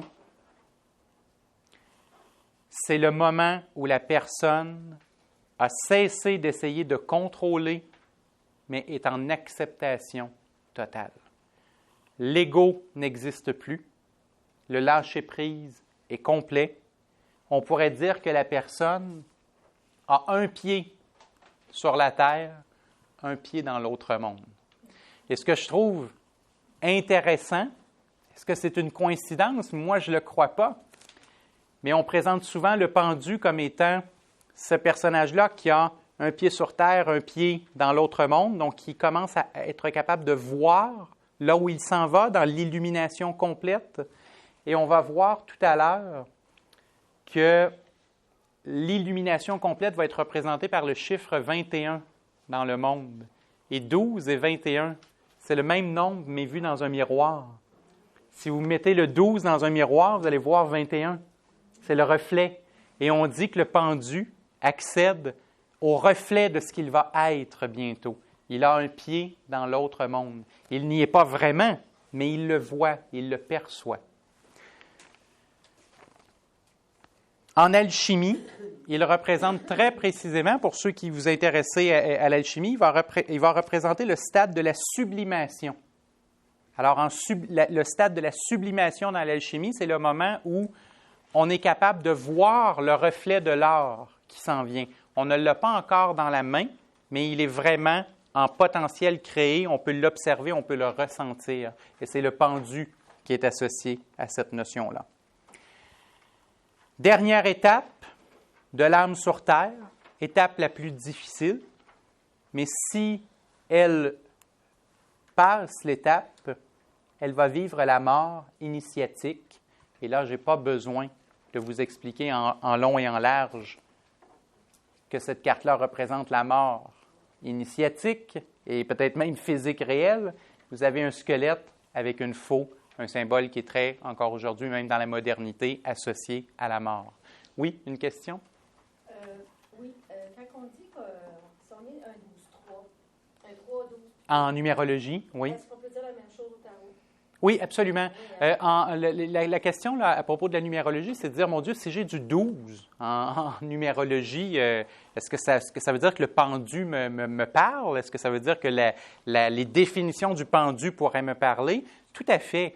Moi, je pratique et j'enseigne un peu la numérologie que j'ai appris avec Chris Hadar, qui a développé justement une numérologie que j'aime beaucoup parce qu'elle est à 22 nombres et elle est basée sur le tarot.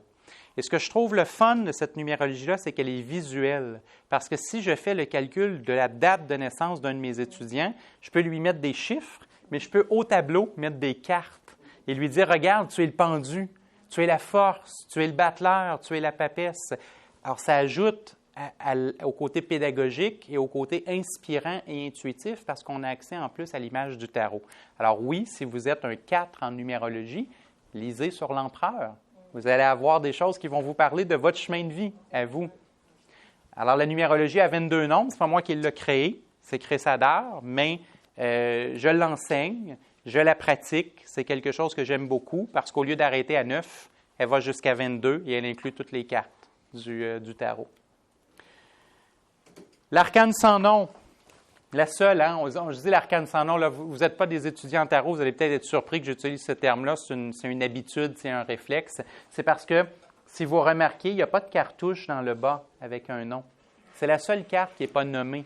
Toutes les autres cartes qu'on a vues auparavant, elles avaient toujours un nom, comme le pendu avec la cartouche en blanc. Sauf que là, on arrive dans l'exception à la règle, il n'y a pas de nom sur celle-là. Alors, est-ce qu'on l'appelle la mort? Probablement. Mais en même temps, si les créateurs du tarot ont décidé qu'ils ne mettaient pas de nom, c'était peut-être qu'il y avait une raison derrière ça. Peut-être qu'on ne voulait pas limiter la définition de la carte à la stricte mort. Alors, c'est pour ça que souvent, on l'appelle l'arcane sans nom, la carte sans nom. Alors, l'arcane sans nom rappelle les rites de mort symboliques. Les rites de mort symboliques vont servir à plusieurs choses. Le besoin de visiter le monde des morts pour en rapporter une partie des secrets dans le monde des vivants. En alchimie, entre autres, et en hermétisme, quand on parle de rituels de mort symbolique, finalement, on est un peu dans quelque chose qui est chamanique. C'est comme si on considérait qu'au travers d'une mort symbolique, on est capable d'atteindre le monde des dieux et d'en revenir avec quelque chose. La légende la plus intéressante, à mon avis, c'est la légende d'Odin, qui s'est pendu à un arbre, semblable à notre fameux pendu, qui s'est pendu à un arbre, la tête en bas, pendant 12 jours et 12 nuits. La 12e nuit, il était presque mort. Alors, il a atteint le monde des dieux.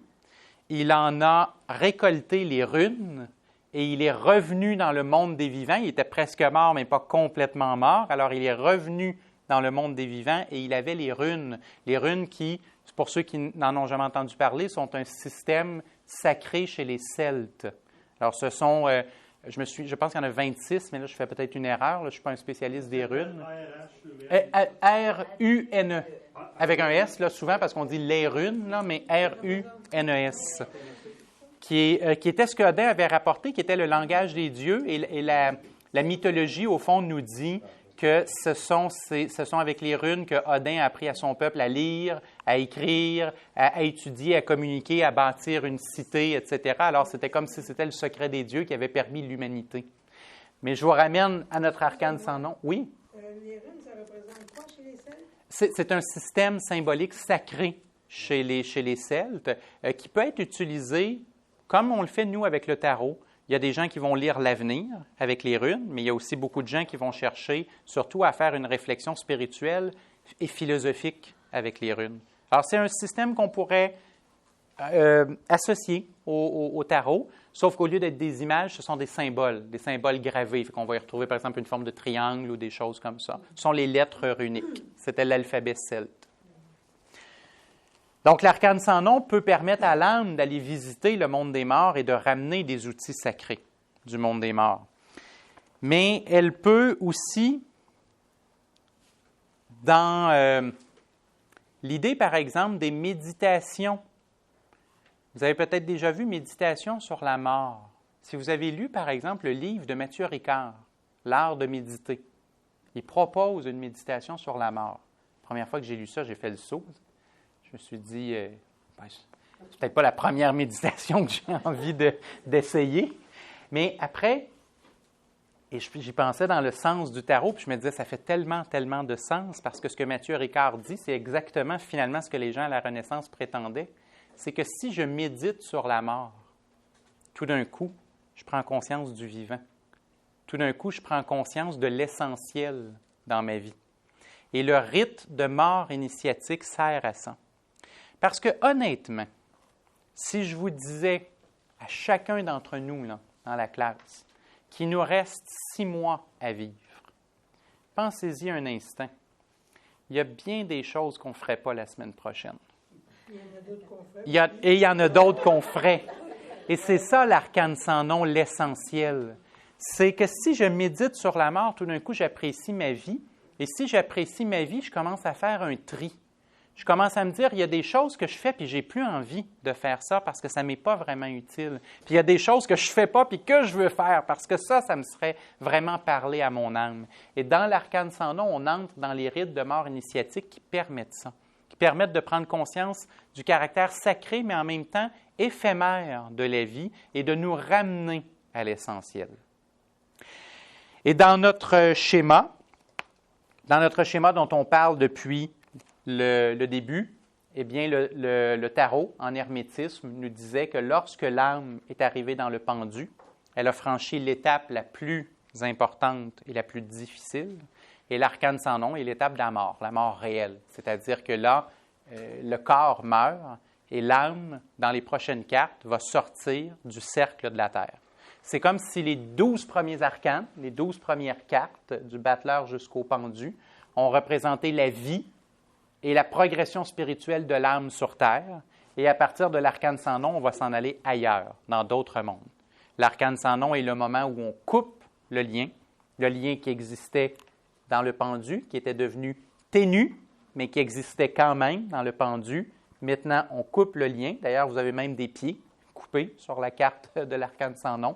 Alors là, on coupe le lien et l'âme est prête à son voyage dans d'autres sphères que la sphère de la vie terrestre. Et ce qu'on nous disait à la Renaissance, c'est que lorsque l'âme avait vécu l'expérience de la mort, au travers de la carte numéro 13, elle rejoignait, ou elle était rejointe plutôt, ce serait plus juste, elle était rejointe par un ange gardien ou un ange protecteur, l'ange qui lui a été attitré à sa naissance, qui est l'ange de la tempérance. Et l'ange de la tempérance venait chercher l'âme parce que l'âme avait besoin d'un allié, de quelqu'un qui allait l'accompagner pour voyager dans les mondes qui allaient suivre. Elle avait besoin d'un ange qui allait lui montrer la voie, qui allait lui montrer le chemin. C'est une allégorie chrétienne, mais qui était basée sur des écrits hermétiques qui venaient plutôt d'Égypte. Et en Égypte, évidemment, on n'utilisait pas l'image de l'ange, mais on nous explique que le pharaon, quand il meurt, on lui avait donné toutes sortes d'objets qui allaient aider son âme à parcourir le périple à accomplir pour se rendre jusqu'à destination. Alors, dans l'imagerie chrétienne, on a remplacé les objets païens, qui ne faisaient pas tellement l'affaire de l'Église, par un ange qui était plus approprié. Alors, l'ange vient chercher l'âme et elle va la faire communiquer avec une série d'étapes successives pour l'amener jusqu'à l'accomplissement suprême. Il y a une autre chose aussi qui est très intéressante dans la tempérance, c'est que sur un plan alchimique, vous avez une urne rouge qui représente toujours notre fameux pôle masculin, une urne bleue, notre pôle féminin, et vous remarquez que cette fois-ci, il y a une communication du liquide entre les deux. Et quand vous regardez le liquide, vous voyez bien que ce n'est pas un liquide ordinaire, parce qu'il flotte là, entre les urnes. Ça a l'air quasiment plus d'être des ondes que d'être du liquide. C'était une façon de dessiner l'eau de l'âme. On avait toujours associé l'élément de l'eau à l'âme et on disait que l'eau qui constituait l'âme, c'était de l'eau, mais qu'elle avait une caractéristique bien précise, c'est qu'elle flottait dans les airs. Elle n'était pas soumise aux lois de la gravité. Alors ici, vous avez un arcane de tarot dans lequel on voit que maintenant le masculin et le féminin communiquent complètement. On pourrait passer des jours à explorer le tarot, littéralement. Il y a beaucoup, beaucoup de matière. Aujourd'hui, j'essaie de vous donner l'essentiel, je montre un seul schéma. Mais je veux vous ouvrir à une chose par rapport à ce que je suis en train de dire là. C'est que le tarot peut être placé dans d'autres types de mandalas que celui que je vous montre depuis le début. Et un des mandalas spirituels qui était aussi très, très intéressant, c'est celui dans lequel il est placé par rangée de 7.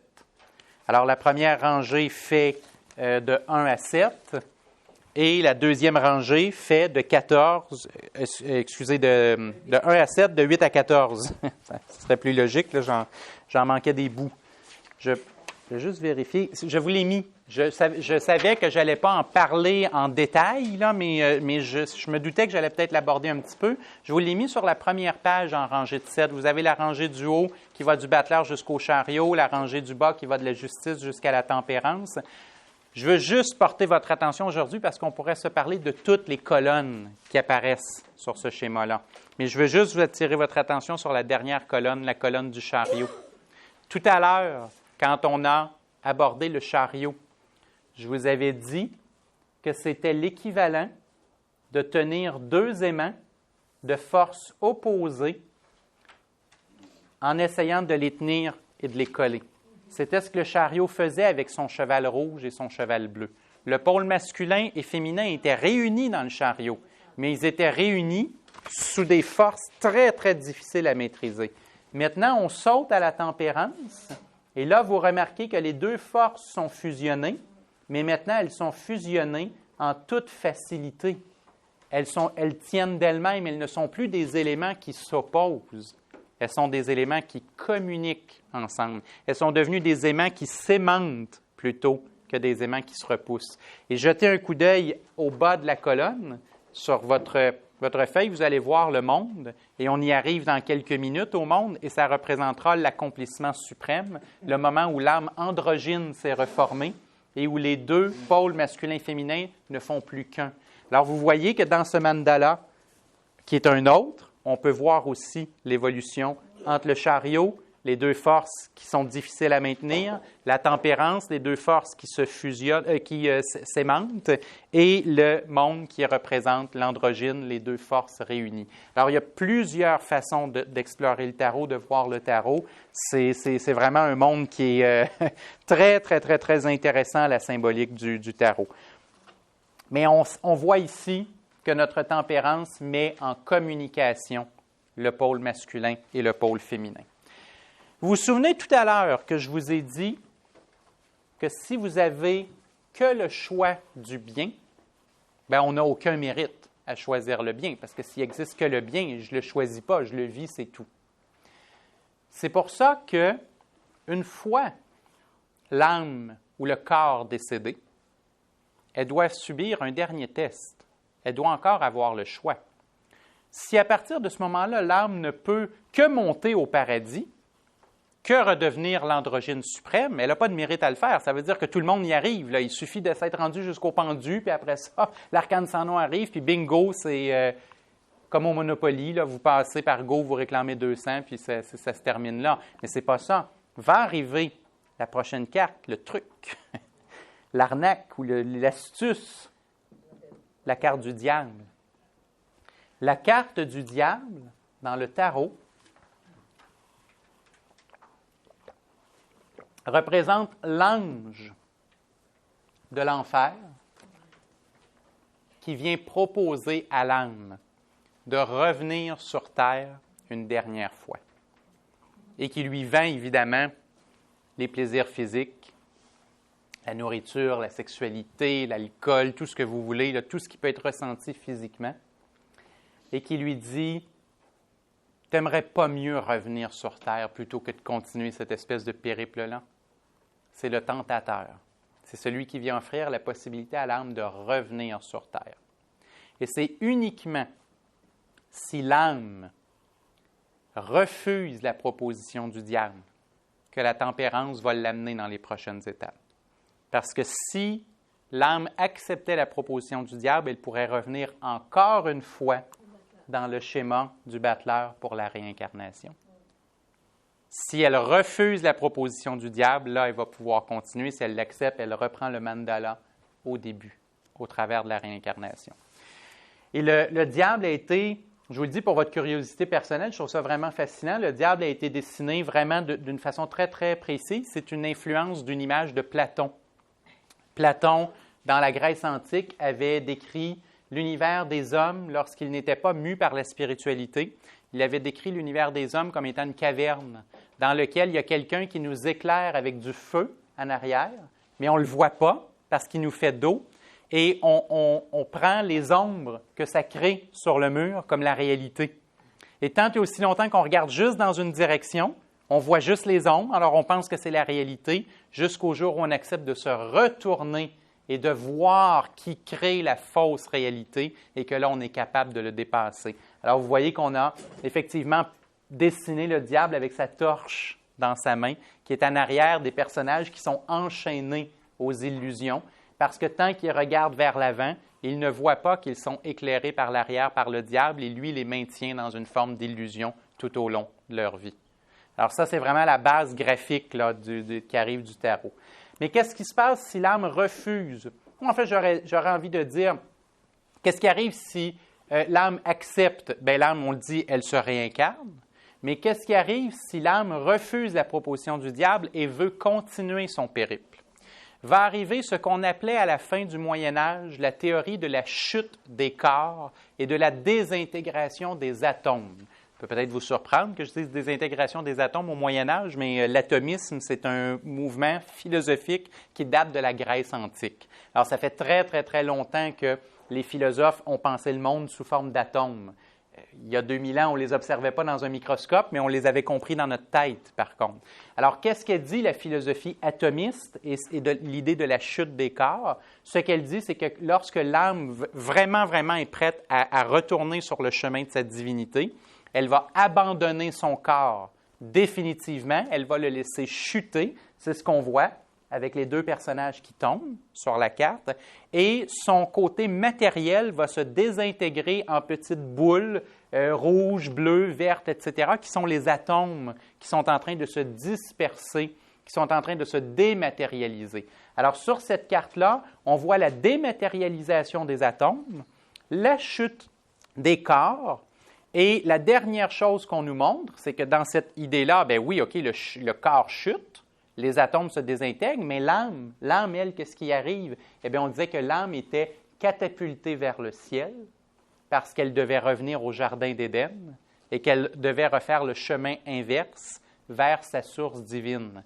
Alors, sur la carte, on nous montre une espèce de maison qui s'ouvre, on voit le toit qui se soulève, et vous avez une flèche, je ne sais pas si vous le voyez, mais sur votre feuille, vous devriez le voir, vous avez une flèche qui monte vers les cieux pour bien montrer que le souffle de l'âme est en train de revenir vers sa source divine, vers le Jardin d'Éden.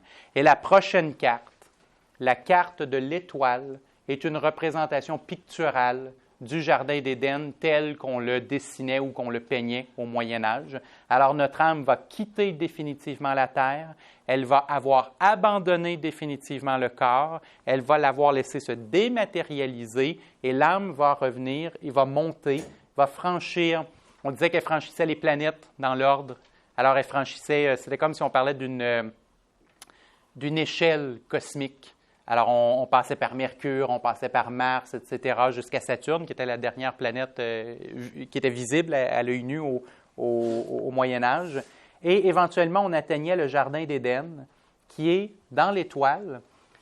Et justement, l'étoile vous montre à la fois une image du Jardin d'Éden avec Ève, qui verse de l'eau sur le sol et sur les flots, qui, soit dit en passant pour les fans d'alchimie, est une image alchimique, le fait de verser de l'eau dans de l'eau et de l'eau sur le sol. C'est encore une fois notre vieille histoire du féminin et du masculin. Ça veut dire qu'on arrose les deux en même temps. Le sec et le mouillé sont les inverses qu'on maîtrise. Et j'attire votre attention sur... donc, le bas de la carte est un peu plus chrétien, malgré le symbolisme alchimique, mais le haut de la carte est effectivement la symbolique astrologique, où est-ce qu'on voit les planètes qui sont représentées par les étoiles et qui forment une échelle que l'âme doit monter pour revenir jusqu'à son origine divine. Alors, on nous montre qu'on revient au Jardin d'Éden, mais qu'il reste du chemin à faire. Il va falloir monter l'échelle des planètes pour revenir jusqu'au statut divin. Parce que vous vous souvenez probablement, dans les cours de catéchèse, que le Jardin d'Éden n'est pas le paradis. Le Jardin d'Éden est en fait l'endroit ou en fait, je devrais dire, le Jardin d'Éden n'est pas l'endroit où Dieu réside. Le Jardin d'Éden est l'endroit où Dieu a créé Adam et Ève. Et après, ils ont chuté pour s'en venir sur la terre. Mais Dieu était plus haut. Alors, c'est ce qu'on nous montre ici, la première étape de l'âme, première station, premier arrêt, Jardin d'Éden. Et après, il nous reste l'échelle cosmique pour atteindre Dieu. Et c'est ce qu'on va trouver dans les deux prochaines cartes. Vous allez voir qu'on va rencontrer la Lune et le Soleil.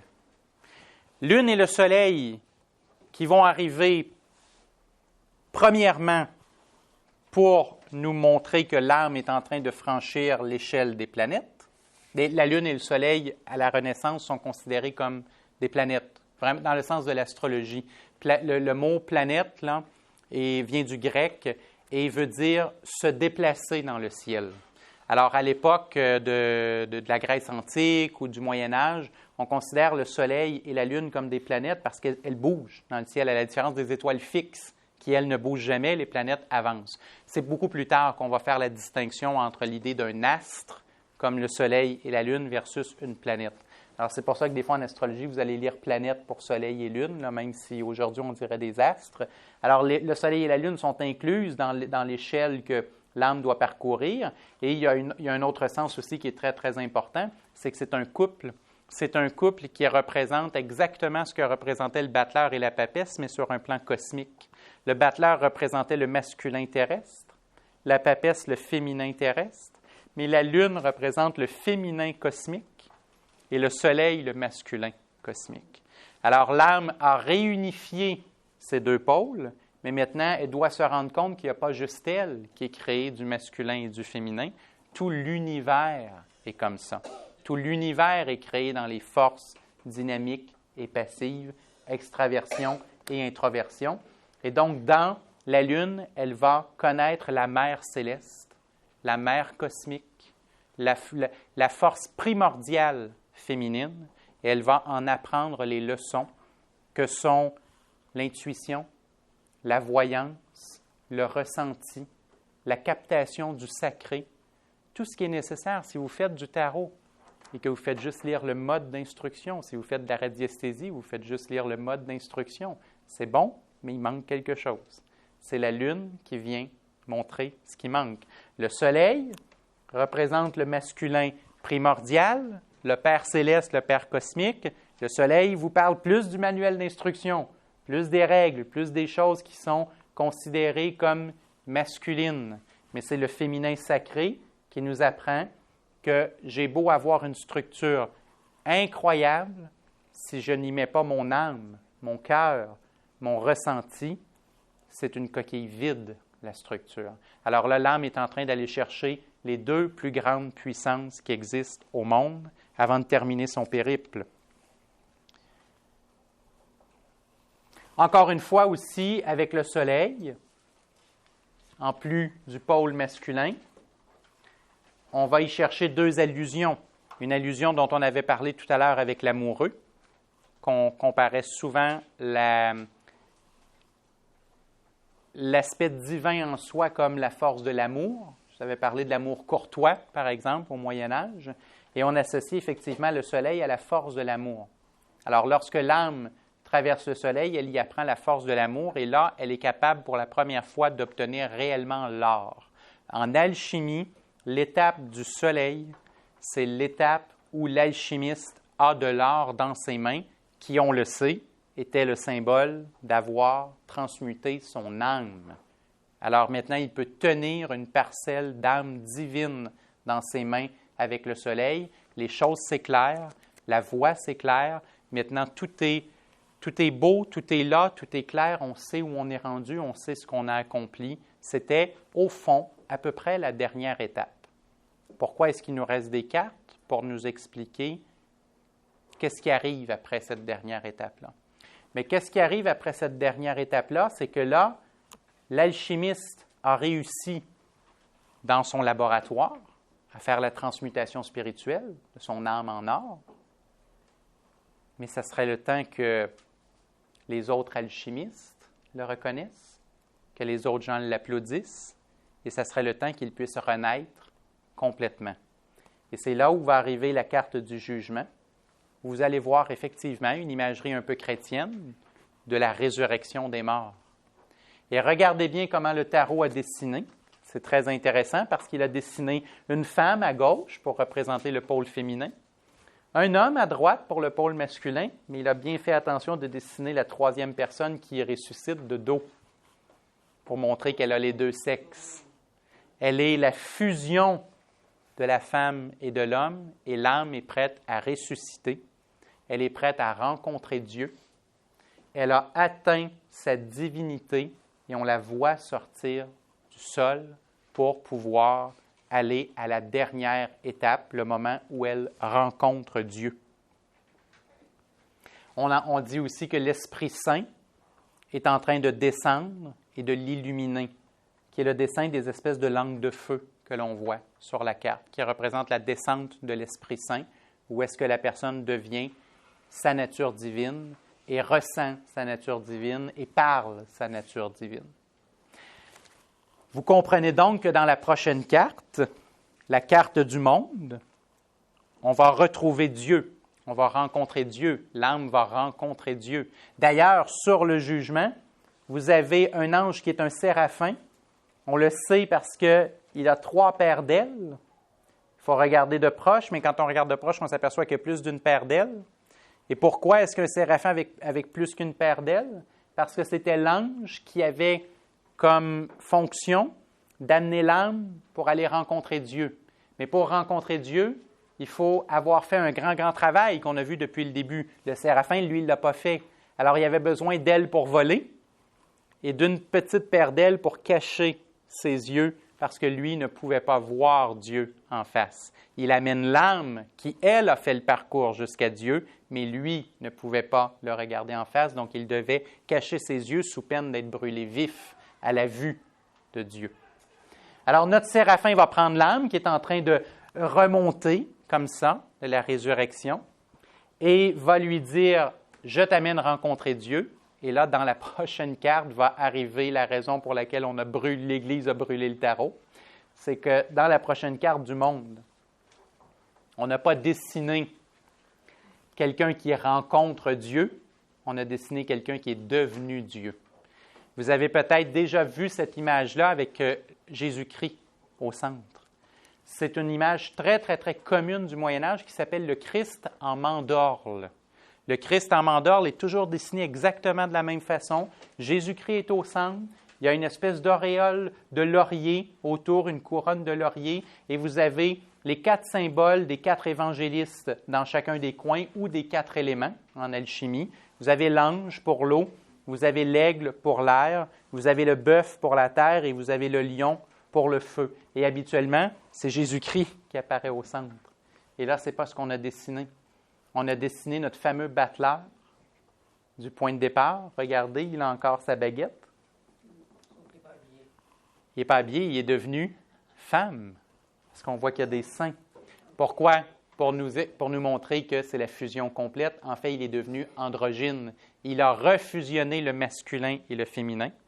Sa couronne est faite d'une part bleue, d'une part rouge, complètement attachées ensemble.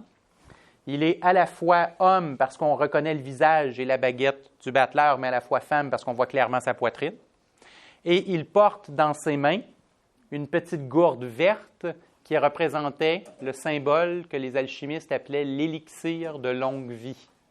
L'élixir de longue vie, c'était le moment où l'alchimiste avait réussi la transmutation de son âme en or et qu'il avait retrouvé la parcelle divine en lui et qu'il devenait éternel et qu'il sortait définitivement du cycle des incarnations-réincarnations parce qu'il venait de retrouver son statut éternel, son statut divin, son statut immuable. Alors, il n'avait plus à bouger, à changer, à se réincarner.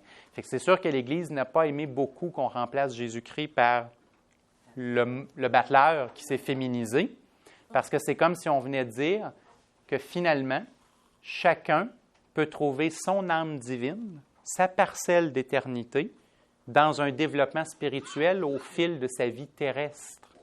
Elle n'est pas nécessairement obligée d'être à l'Église.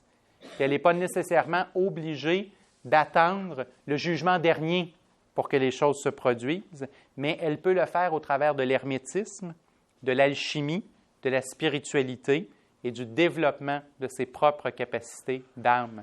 Fait que c'est sûr que ça faisait un peu moins l'affaire des gens de l'Église. Mais nous, ça nous parle beaucoup. Enfin, en tout cas, moi, ça me parle beaucoup. Vous autres, je ne peux pas être sûr, là. Mais je pense que oui.